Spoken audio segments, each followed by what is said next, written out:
السلام عليكم ورحمة الله وبركاته. كل عام وانتم بخير. سنين جدا أكم سن الراتوريمي بقى جراتني المان أرومو بقى جرتن هندتو كيستو ورهريوتك يا ورنا هردفتن ور كومنتينا كنتن ور لايكينا غوتن ور بره هدونا هردفتن يتن اسن دغاچو هنقبو اسيادچو قبا بقى أكن سنين جه يا رمضان أكن مقرب سنين جه سنين جل بيتون بيتي أجاجين سنين جمع شغل تطلع جهامي هم دكيسن وري بيجي أحمد بسنا باري جل جل هم دكيسن نرجع كإسلام كإسلام هم دكيسن بقى جمع سنين جل سنين يا رمضان أكن سنين جل هم دكيسن جين رمضان واسرة كبا أول وعدكم من النار أول إساء رحمة والنساء أرارم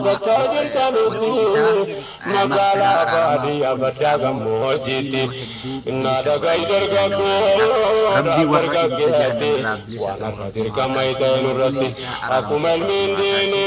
سوما جتون نياتكم تغاتي أفضلين كل نمر أمو أكا حرامته أكا سوما أفضلين قبضاني أو قبضاني جالتم تو ترمان مالك يهدو جالتم ilmaan Oromoo maaliif jedha warra afaan kiyya kana beekantu baay'een isaanii waan Oromoo tahaniifi ka Oromoo yaada bareeda kana maa kennaniifi ani ummata kiyya ummata Oromoo miliyoona 45 sanitti haasawa waan jiruuf ani yeroo hedduu namni maaf ummata Oromoo qofa jetta ummata maramaa hin jenne wanni jedhaniif ummanni marti afaan Oromoo waan hin beekne fi ummata Oromoo qofa jedhaani wa anzir ashirataka al-aqrabiin akkuma jedhan gosatee sabakee kasitti aanu duraan dursa itti dubbadhu sabakeetti waan ta'eef sabakii ilmaan Oromoo warra daawwataa jirtan warra ammoo Ahmad Bosona Baalee jala jirtan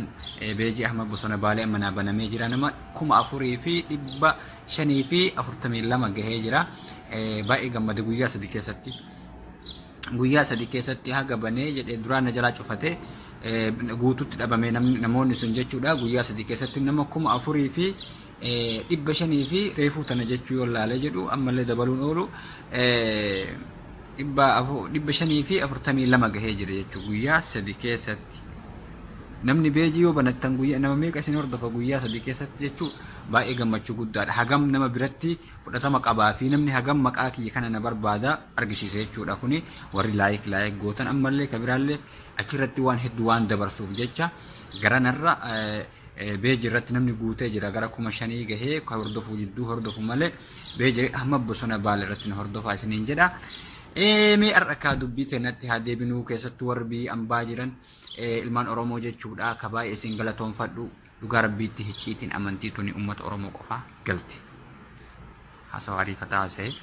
daddafee akka waan xiqqoo daqiiqaa xiqqoo keessatti haasawa hedduu akka haasa'u barbaadetti ariifadhee haasawa maalifi ani dhugaa guyyaa kaleessaa taa'eetumaan isin xiinxallaa warra gaazexeessota Abdii Fiixee Daani'eel Araarii Caala baga gammaddan keessattuu ibsitanii waa'ee Ramadaanaa keessatti hanga warri Islaamaa gammaderra warri Kiristaanaa yeroo gammadu hicciitiin amantii ummata Oromooti galteechuu akkam saba wal jaalatu rabbi ammallee nu haa tursiisu kan waliin gammannu hedduun isaanii ammoo waan naan jedhan haga edaatti jechuudha hordoftoonni amantaa kiristaanaa anni soomana takkuu soomana mee nama naa himee jira amat 30 takkuu soomana hin dhiifne akkuma islaamatti wajjin soomana guyyaa takka yeroo suhuraa nyaatee wajjin soomana hin jaaladha soomana ni jaaladha hijaaba ofirraa hin buusanii akkuma islaamatti jechuudha rabbiin kadhanna rabbiin islaamaa awwaate kiristaanallee haa awwaatu gara marattuu inni rabbiin tokkocha jedhanii tasoomanantu jira jechuudha an xiqqaatu nama jaa'u torba shamarran ani beeku jechuudha warri fireendawwan hiriyoota kiyya asirratti yeroon suhuraa ga'ee jedhanii kana gaafatan hedduutu jira jechuudha kun hicciitiin amantii saba Oromoo qofaa garti saba wal jaalatu gidduma sana waa tokko isin taphachiisuu barbaada gaaf tokko karaa biyya dalloo mannaa Baalee keessa deemnee nama sadiin deemna dhugaa rabbii dubbatuuf magaalaa takkarraa takkatti osoo deemaa jirru sa'aan 8 nutti gayyalkan keessa daddafee haasawamee akka daqiiqaa narratti ergaa jirti gahee jennaaniin karaa deemna lafti ji'aati daldaaltuu waan biri daldaaltuun karaa dalloo mannaa kana duuba karaa nu maal taana jennee nu hirakkanne maal suhurallee nyaanne jennee ganda tokko yeroo geennu baay'inni ganda san keessa oromoota amantaa kiristaanaa hordofantu jira karaa gubbaa galbahanii nu waamanii halkaniin jaartii isaa kaasee nyaatan malee dabartanii ganda san gahuu hin dandeessan isinitti azaananii asii suhura na biraa nyaatan jedhee mana seensee nu nyaachise hin yaadadhe jechuudha amma yoo yaadadhee jedhu agam jaalaltii ummata oromoo bira jirti osuma deemnu ammallee akka carraa tahee yeroon faxaraa gahee aduun gallixaa jirti gandi amma bira geenye sun illee islaamni ganda san keessa hin jiru masgiin illee hin jiru warra kiristaanatti karaa gubbaa bahanii faxartan malee osoo gandi isinirraa fagaataa achi hin geettanii nu biratti faxara nyaatan malee hin deemtanii namni kun amantaan isaa kiristaan karaa san daldaaltu deemaa guyyaa rabbii mara ramadaana keessa jechuudha faxara waan ilmi namaa itti faxaru inni amantaa kiristaan namni biratti malee hin faxartan jedhee namni isa biratti faxara jechuudha faxara bishaanii fi timira yoo ka jiraatullee taate asiirallee waan nyaatan shorbaa goosee jaartiin isaanii karaa gubbaa dhaabatanii nama kana faxarsiisan jechuudha yaa oromoo I love you isin jaaladha saba jaalatama dhugaa rabbiitti saba wal jaalatu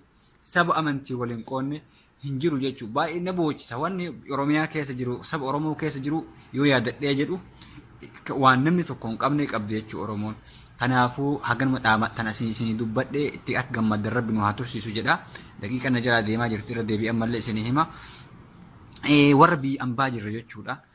mee jara kiinna abbaan kiyya ammallee waa isinii dabala dirra kiyya kanatti abbaa loon 50 loon 60 abbaa hektaara 3 4 nama achirraa qotee midhaan konkolaataa 2-3 guutee galchu gurguru jechuudha adaamaa geessee finfinnee geessee har'a ani eessa jira dhaloonni ammaa warra dhaloota duraanii dabarraa yeranishi warra ammaa kanatu ka duraanii dabraa warra qubeetii ofiin jenna lukkuu qabna abbaaniitii lamaat dirra kiyya kanatti abbaan kiyya abbaaniitii lamaat niitii yoo isin hin jennu ta'a kilaasii takkatti fuunee lama garaagaraan telefoona waamnee niitii jennu tanaa miti mana ijaaree horruu kennee fi loon 10 ilmattee tunis loon 10 ilmattee tunillee haadha harree 5 tunillee haadha harree 3 4 akkasitti taatu waan harree qoraan dhaqattu qabdi nuti warra baadiyyaatti dhiifama narraa ta'a warri magaalaallee hedduun jiru oromoon baay'inni harki 99 warra baadiyyaa waan ta'eef guutuun wanni oromoo ta'e kun dhaloota baadiyyaati haga pirezidaantii naannoo oromiyaatiin gahuutti maali warra baadiyyaati waan ta'aniif waa'ee baadiyyaa isinii hima oromoo biratti wanni jaalatamaan qorqorroo takka ijaaranii jimaa gurguruu fi kooskii dhaabuu miti oromoo biratti wanni jaalatamaa saba oromoo